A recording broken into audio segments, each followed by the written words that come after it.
as in Night Springs.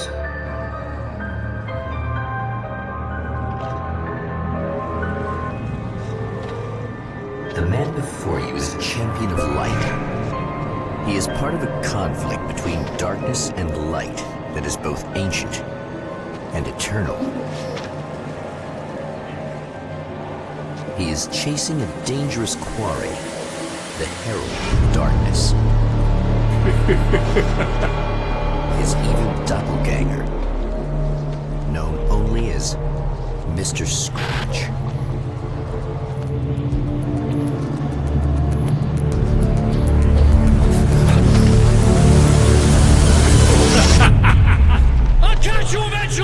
Maybe. But what are you gonna do then? By then, I'll have had my hands on everything you love.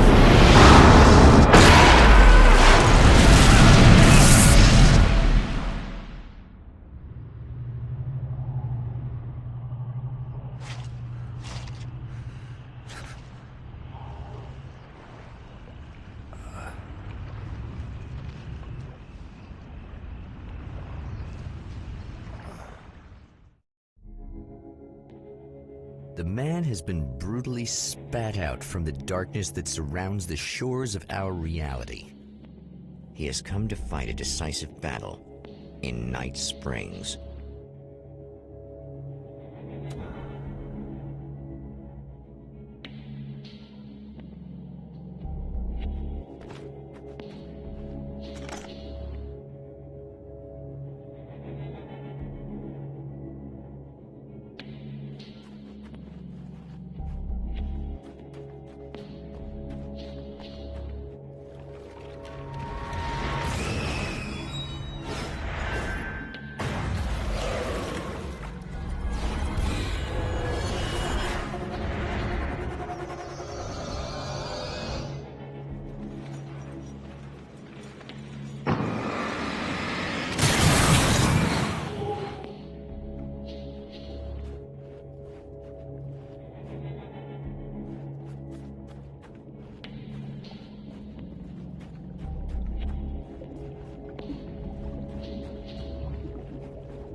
That again, huh?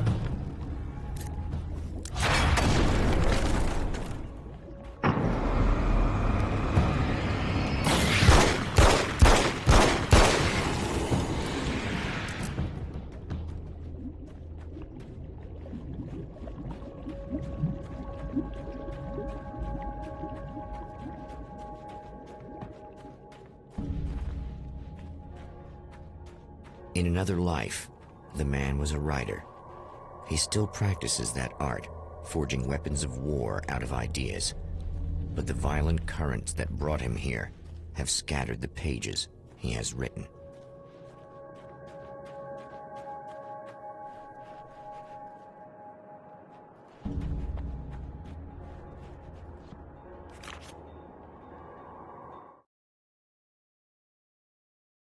My name is Alan Wake, and I'm a writer. I didn't become one overnight. Like most writers, I struggled with it. A short story here, an article there. Then I got lucky and spent a year as a staff writer on the Night Springs TV show. It wasn't the great American novel of my fantasies, but it taught me discipline and craft, and the difference between wanting to be a writer and actually writing.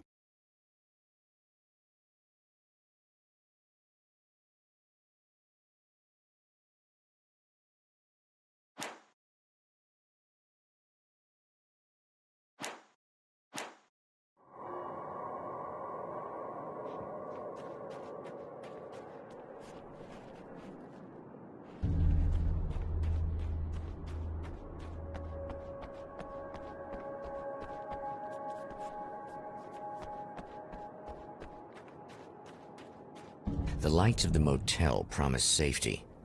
The man senses that the solution to his predicament begins there.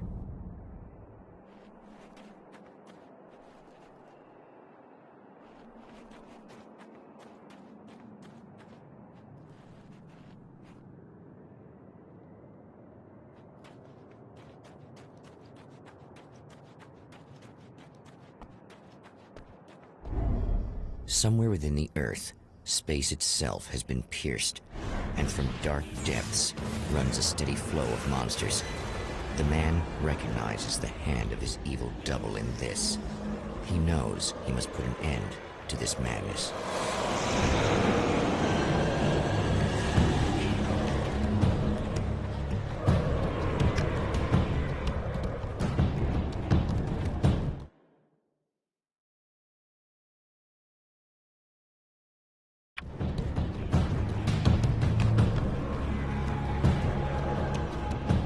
I can't stay here now.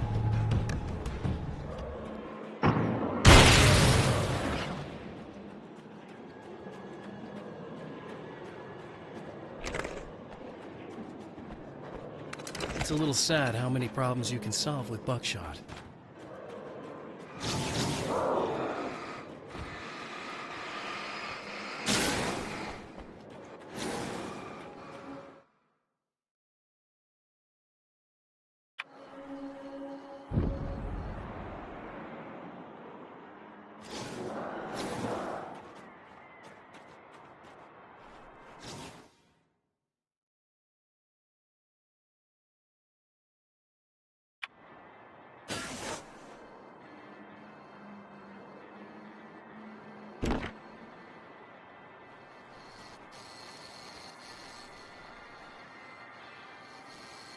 Hello?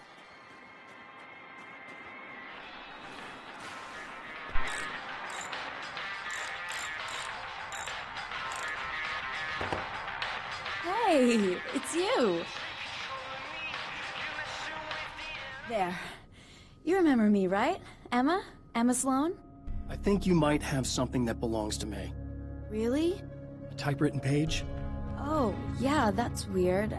I did find a page like that. I don't even know where it came from. It was all this weird stuff about the oil derrick and a satellite.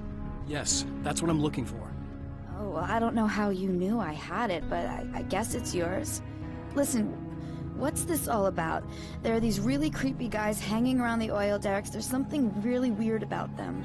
They're dangerous. I'm gonna deal with them. Try to stay out of their sight, okay? And stay in the light. They hate the light.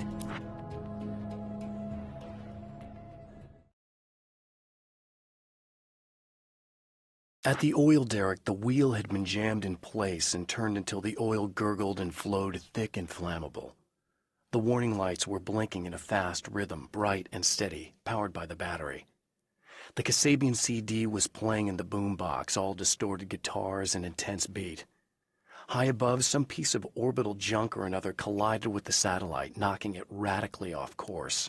Trailing debris, it screamed down from the skies at an impossibly steep angle. All that high-tech engineering reduced to nothing more than a bullet that would destroy whatever it hit.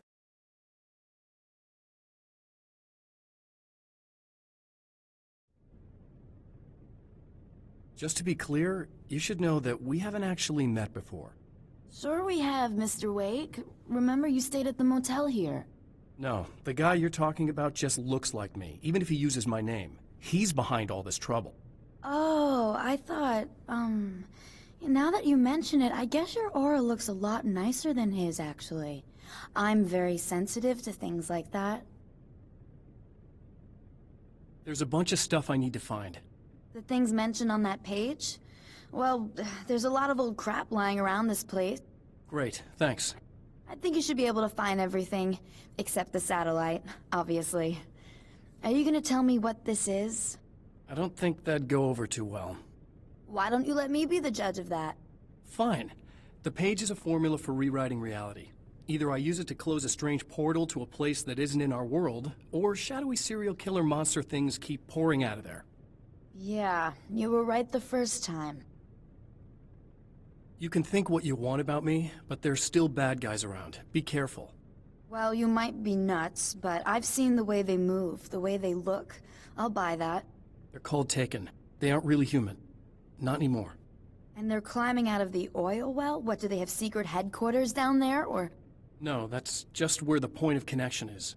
It's a hole that leads to, well, it's a really nasty place. That's why I need to close it. And the guy who looks like you opened it, because he was hanging around the oil field before. He gets around, unfortunately. Thanks for helping me.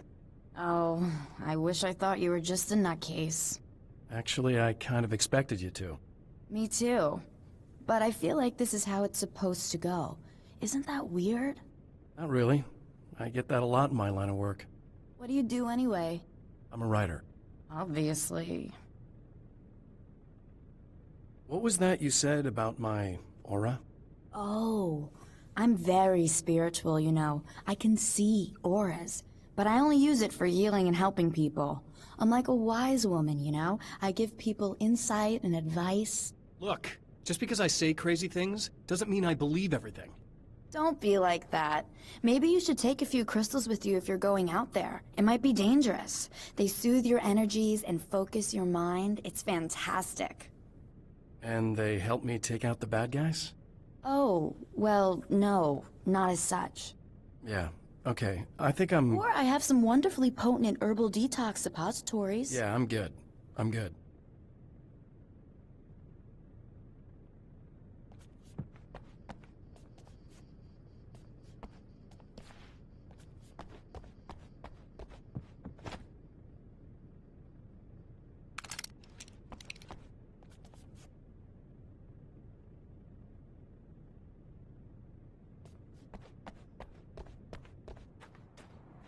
The Champion of Light recognizes the page he got from the woman. It is a weapon of his own design, custom engineered to destroy the dark portal. If he recreates the conditions of the page, a great power will be unleashed.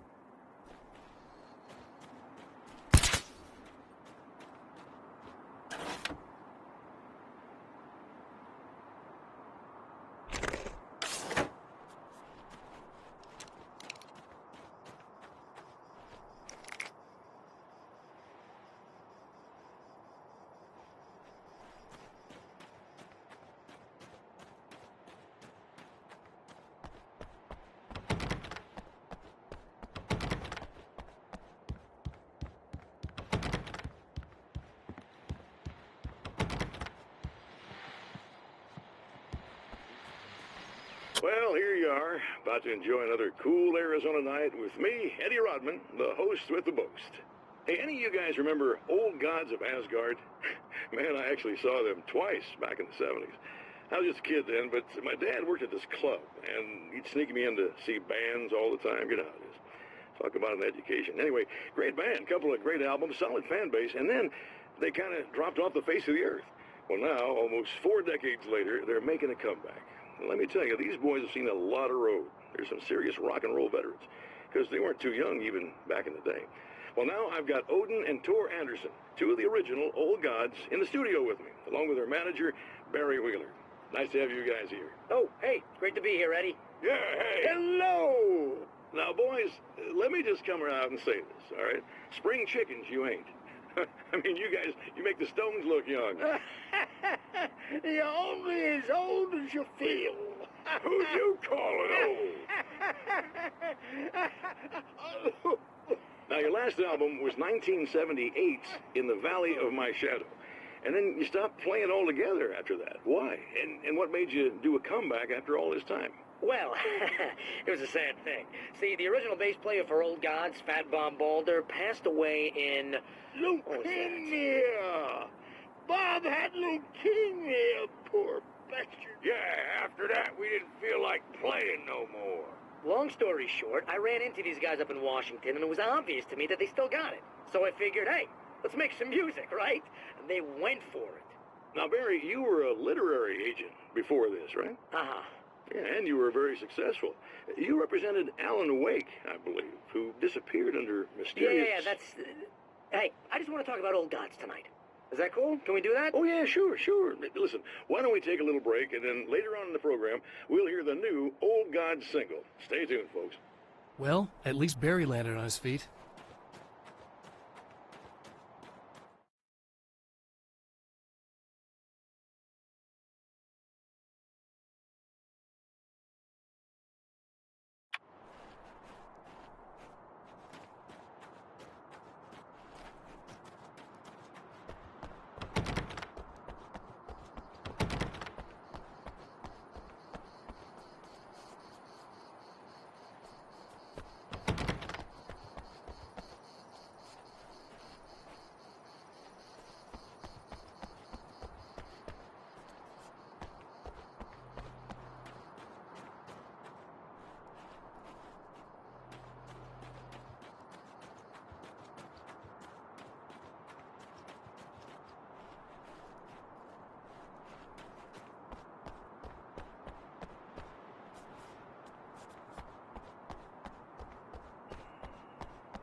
hell. This isn't gonna be good. Is this on? How can you tell? I'm sorry, I'm not very good with gadgets.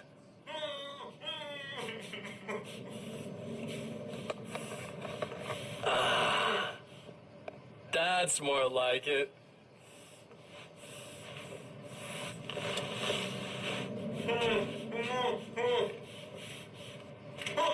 I'll be right with you. I just gotta do this one thing. I like it quiet.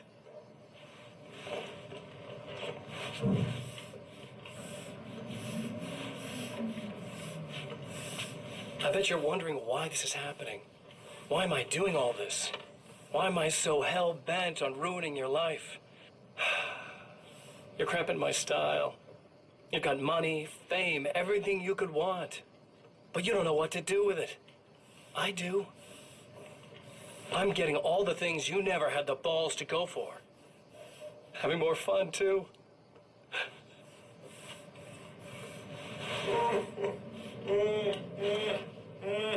Do you know the real difference between us? I'm not afraid to be the center of attention. This poor slob's just collateral damage, really. I mean, beat some information out of him earlier. But this part? This is just for kicks.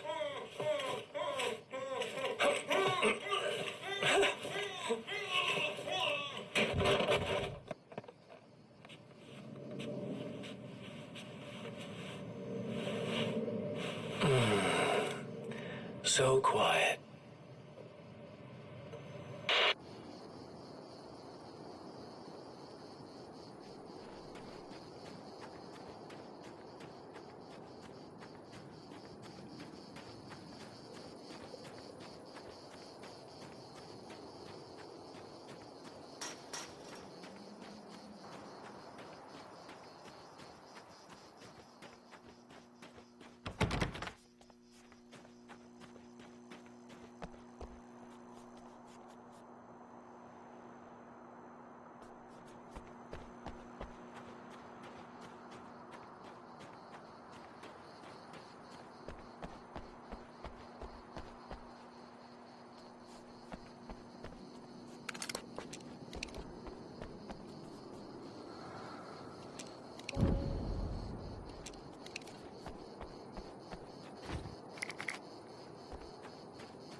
That's one thing down.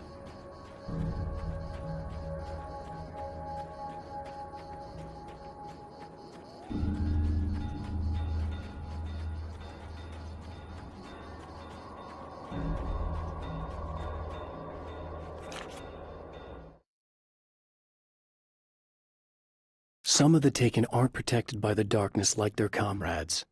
Instead, their aversion to light is so extreme that they literally split into two when they encounter strong light. It leaves the two halves weaker, but of course, there's strength in numbers. It's a disturbing development. The dark presence I faced 2 years ago was powerful, but it didn't have much in the way of imagination. Clearly, the same cannot be said of Mr.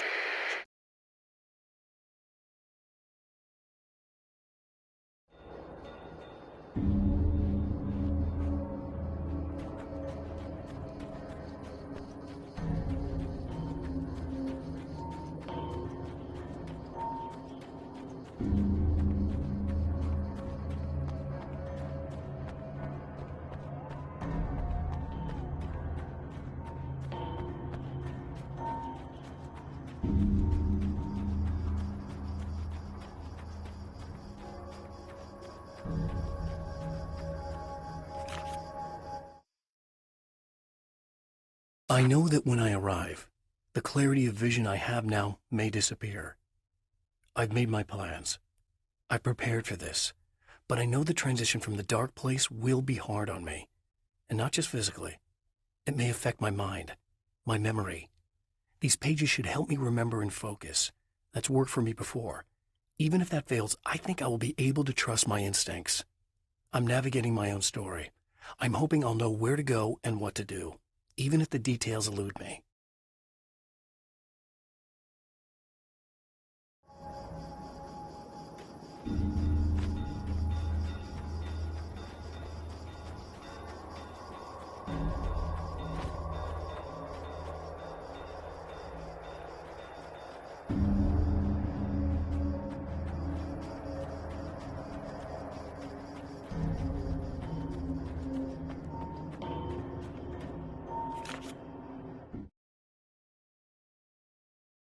To change reality, you nudge it into the right direction. Your version of it is there, waiting. It wants to come true. All you need to do is help it achieve its potential. The devil is in the details. You change the details of the scene to match those on the page. If you get the details right, if you achieve that critical mass, the shift will come, and the rest of your new reality overrides the existing paradigm. The lie, no matter how outrageous, is now the truth.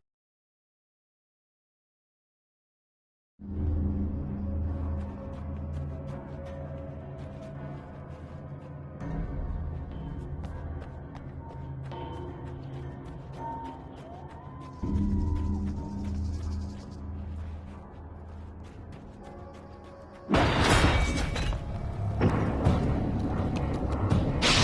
enemy tears itself in two to avoid the hated light. It becomes weaker, but more numerous. Such is the arithmetic of horror.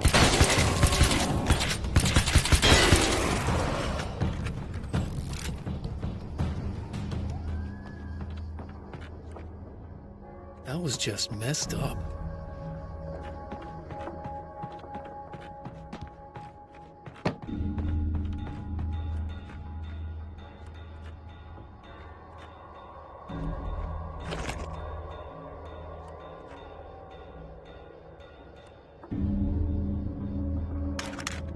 That's two.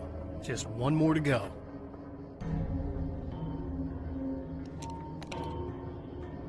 Something tells me I'm really gonna need the extra firepower.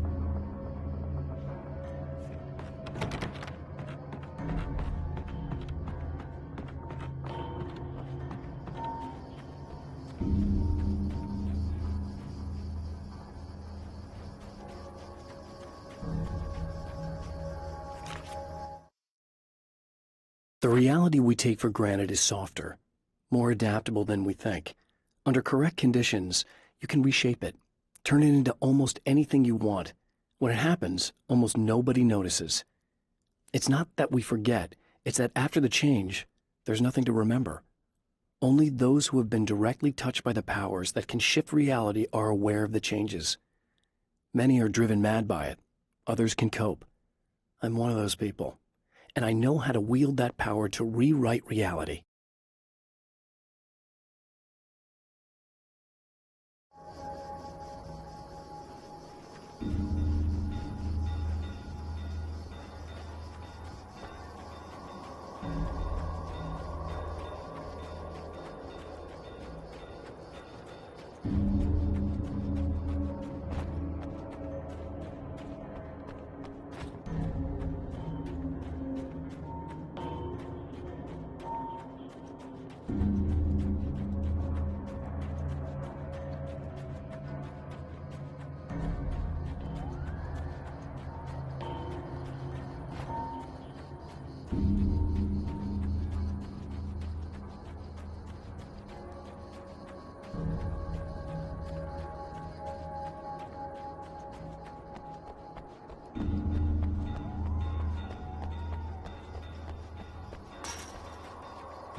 Wait! Wait! Whoa!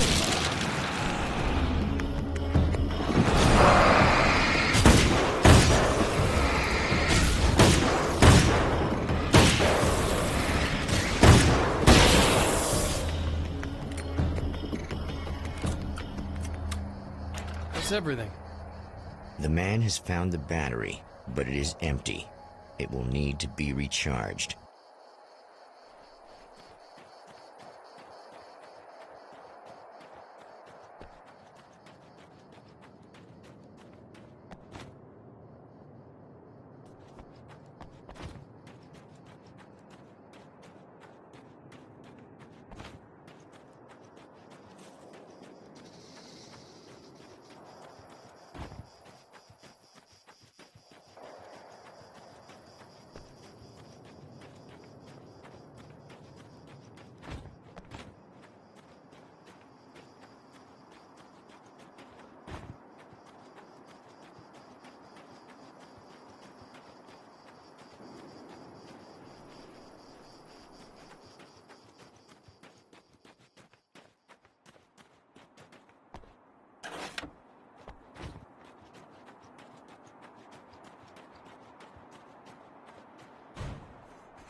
I guess it's about time I went full auto.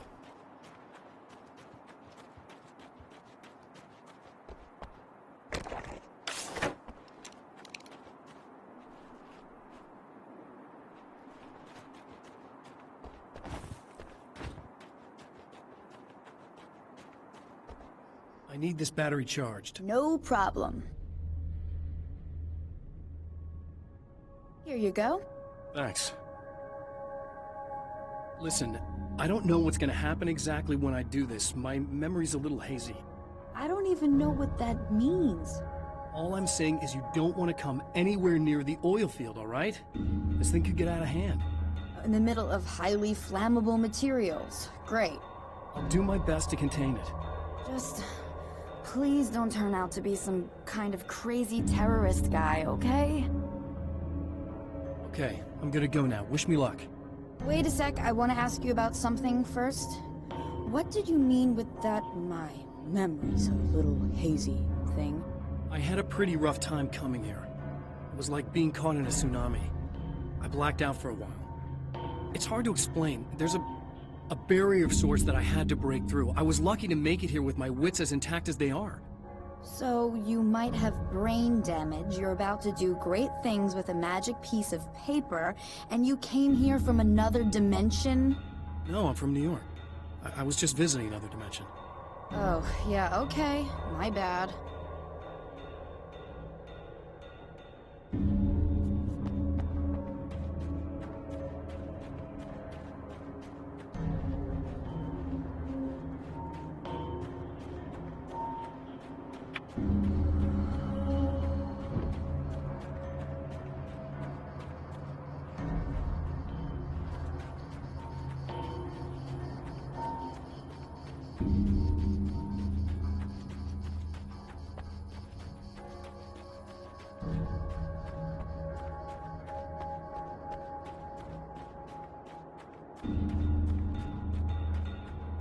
Another man might be shocked to find himself near Night Springs, and indeed to find the town in Arizona as opposed to any other place it might be in.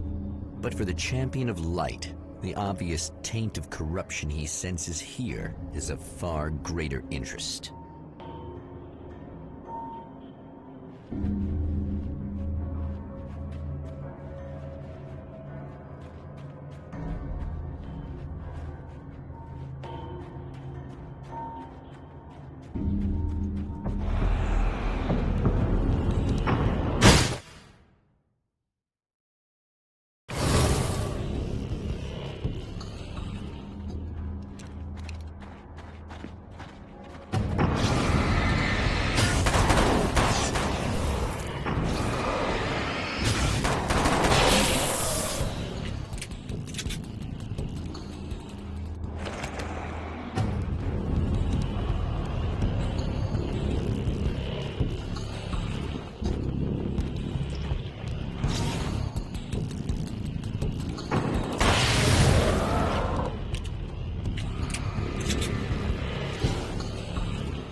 Mr. is a twisted copy of me, powerful and dangerous. But I know I can fight him. I don't think anybody else can. They don't understand what he is, what he represents, or that all the horrible things he does here are almost insignificant compared to what he will unleash on Earth given the chance. But I've survived the dark place, and it has taught me things. How to cope, how to stay sane when the world goes crazy. He's 2 steps ahead of me, but I can find him. And I believe I can stop him.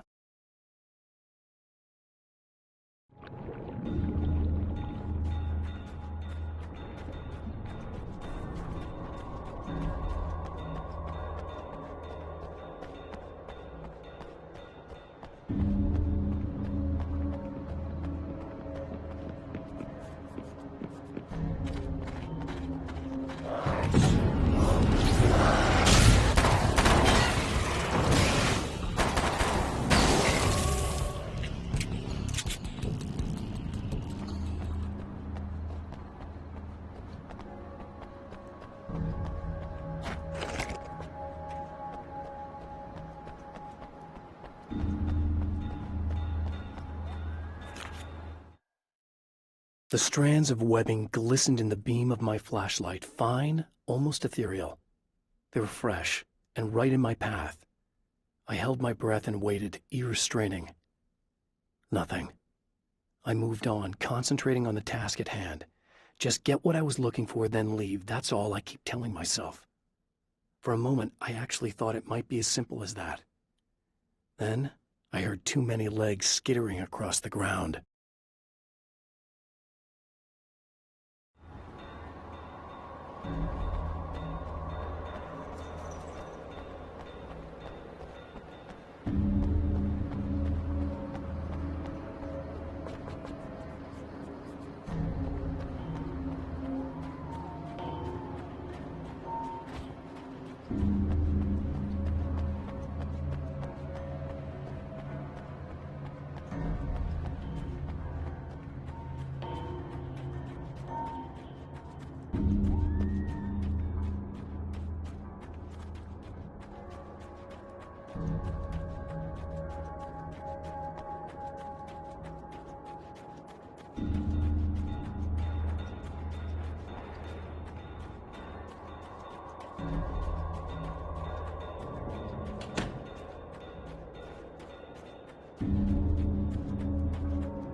Time to make some serious changes.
I noticed.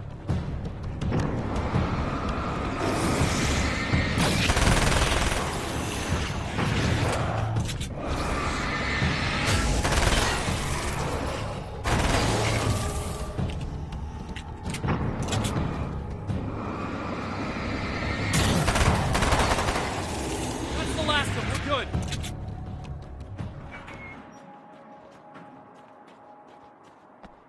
What the hell was that? Easy. I got him. You're safe. I need you to tell me what you know about him. The guy who looks like me. There was a party in one of the rooms. It was pretty wild. I'm not sure which room it was in. You didn't attend. No, I wasn't there. But it got way out of hand. Anyway, I heard that he went to the diner and there was a fight there or something.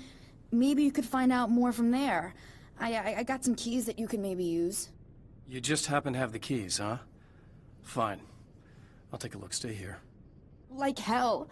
I'm getting out of here as soon as you leave so I could close up this place and go home. Emma, you really want to stay here in the light? Yeah, thanks for the advice, but I'm not sticking around. Just go already, okay? Are you okay?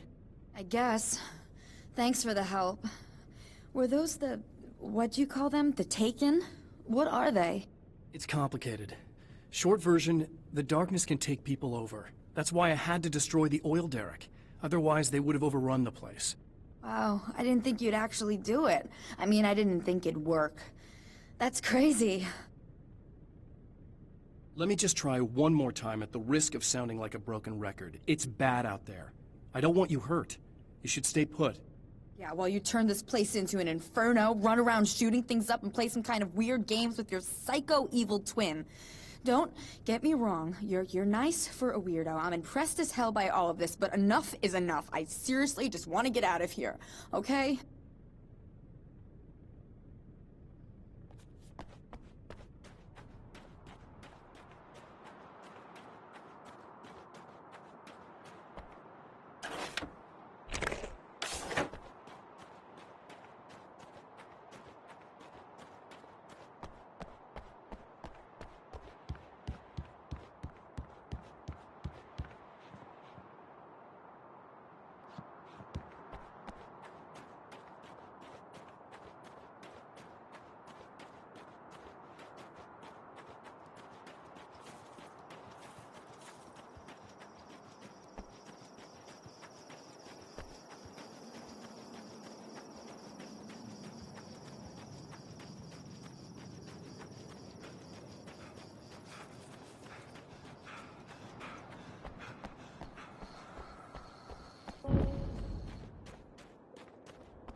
A poltergeist. Its existence is one of rage and hostility, and its very presence turns ordinary objects into deadly projectiles. Oh, shit!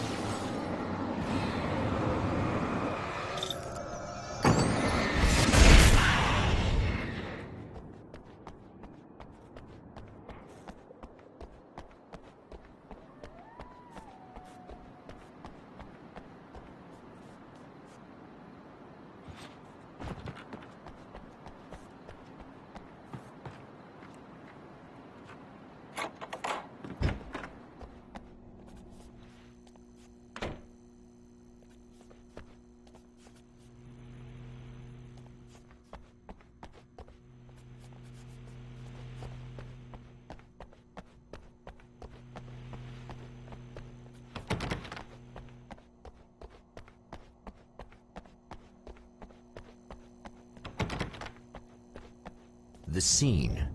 Traces of violence. A callous midnight snack. A room key left carelessly behind. The man recognizes the enemy's handiwork. I think these are keys for the motel rooms. Satellite and now this? That place might be involved.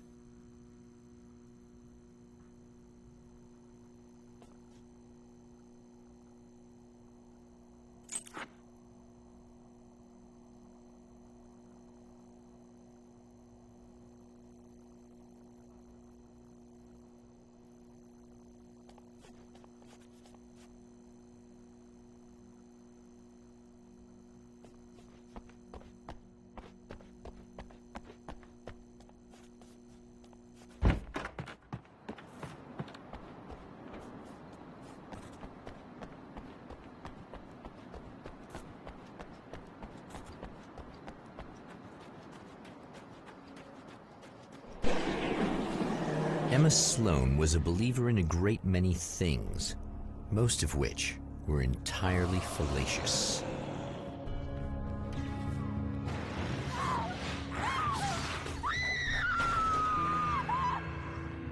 Emma Sloan, an innocent victim of his dark half. More collateral damage in the ongoing war. Damned by forces beyond her control, as much as by her own actions.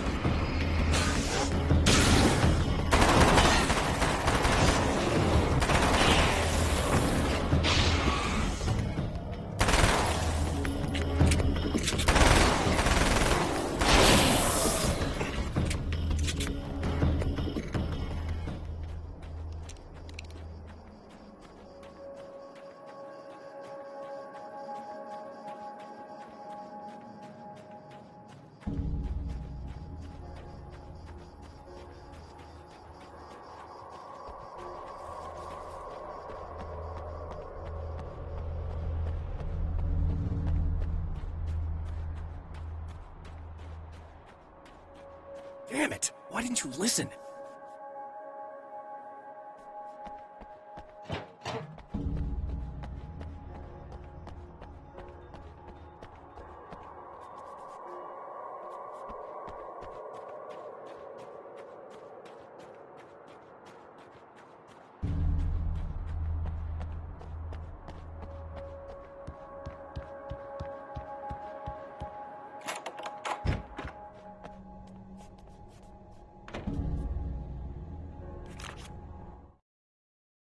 My own face peered back at me from the TV screen.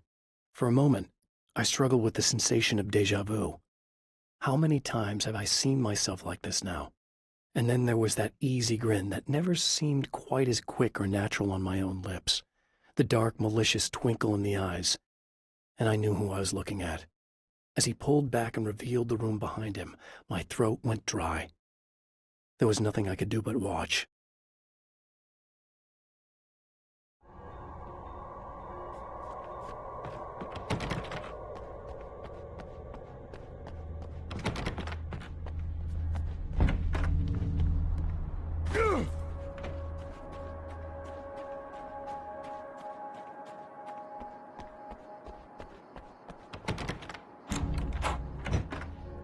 Damn. Michael Farabee, dead, tortured, dressed in clothes that bore the name of a local observatory. A slim lead, but solid enough. It stirs something deep in his mind. He knows where to go now. I guess that'll have to be my next stop.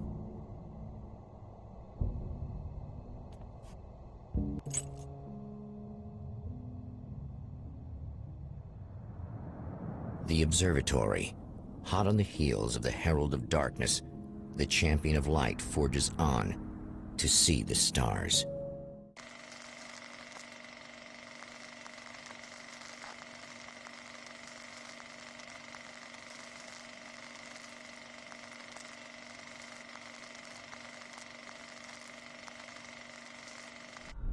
An observatory, a place for a man to witness the magnificence of the universe.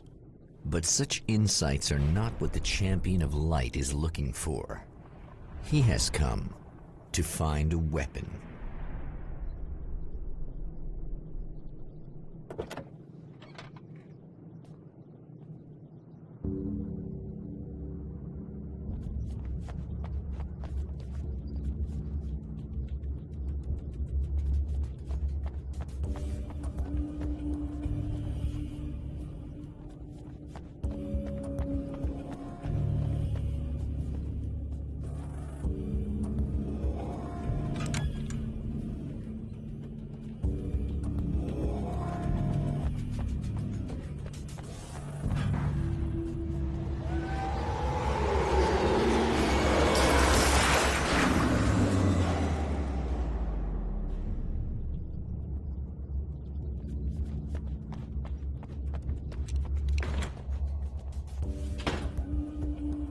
Welcome back, listeners.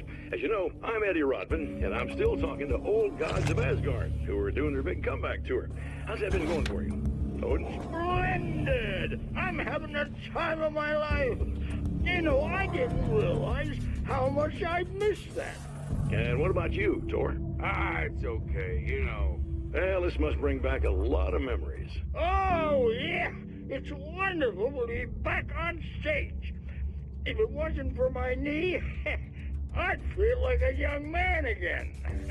Well, speaking of that, I hate to keep harping on this age thing, but I gotta tell you, I've heard your new songs, guys, and you sound really good. Thank you. And this may be a touchy subject, but to be blunt, you really don't sound, old. I mean, the difference between your speaking voice and your singing voice, it's pretty striking. What the hell are you talking about? You saying it's not us singing on that record? What?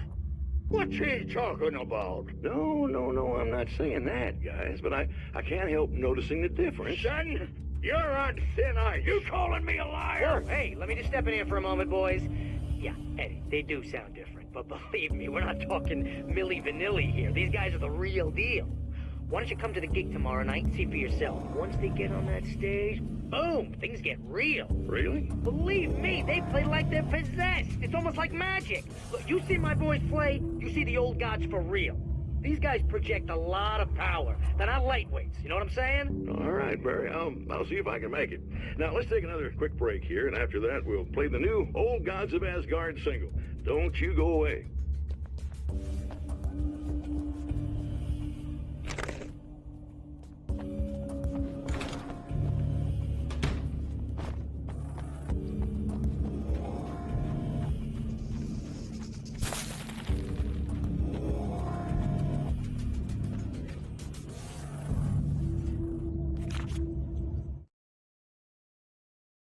As a storyteller, my first real love was crime. And it was in that genre that I finished my first novel, starring the perpetually miserable Alex Casey, whose entire life was a wound that never healed. The books sold as fast as they hit the shelves. I wrote 5 more Alex Casey books, and they all were bestsellers. I became rich. I became famous. Success brought pressure, and I didn't handle it very well.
I've carried a flashlight and a gun for so long that I feel naked without either. It's all too often that I need them. The darkness protects the taken. Shadows crawl over their forms like living things, protecting them from harm. Blows that would injure or kill a human outright mean nothing to them as long as the darkness persists. But light makes them vulnerable. Light burns the shadows away. The darkness that drives them is still in them, but now they're vulnerable. Flashlight and gun. Sometimes it feels they're all I have left.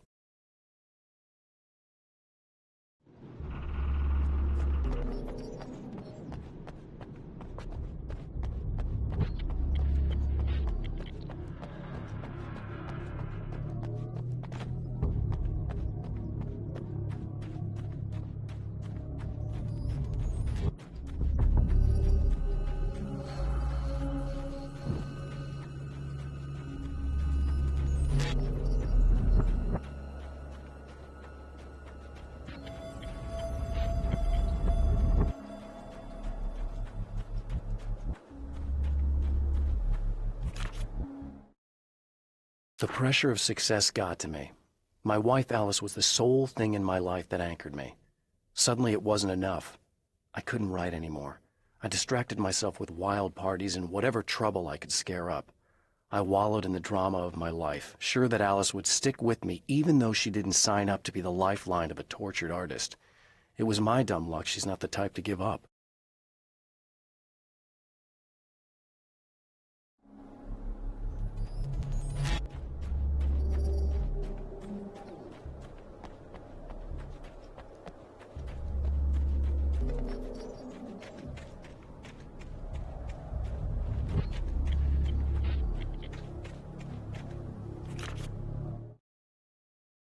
The spiders aren't really the work of the enemy.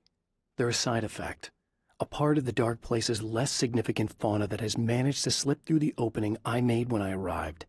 Less an animal than an idea that has assumed the form of an animal. Makes them no less dangerous, but at least they're a little easier to deal with. The darkness doesn't protect them like the Taken, and thus they can be destroyed by either light or bullets right away.